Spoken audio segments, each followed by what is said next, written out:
Agar biz bugun birlashsak, kechagi fojia ertangi qudratga aylanadi. Biz bu voqealarni o'rganar ekanmiz, bir muhim haqiqatni anglab yetishimiz lozim. Millat, davlat yoki hukumat tuzar ekan, uni himoya qila olish uchun qudratga ham ega bo'lish shart.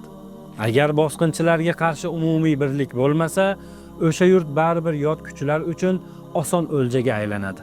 1917-yilda Turkistonga kirib kelgan Sovet hokimiyati ham o'z hukmronligini aynan shunday dahshatli voqealar bilan boshladi. O'sha yilning fevral-mart oylarida minglab begunoh insonlar qatl etildi. Manbalarga ko'ra umumiy hisobda 50 mingdan ortiq kishi halok bo'lgan.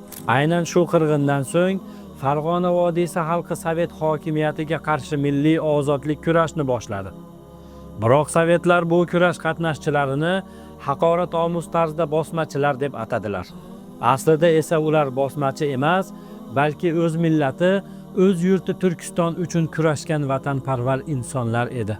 Millat g'oya bilan tiriladi, birlik bilan mustahkamlanadi va qudrat bilan saqlanadi. Tarixni anglagan xalq kelajakni ongli ravishda qura oladi. Tarixni biling va o'zligingizni unutmang.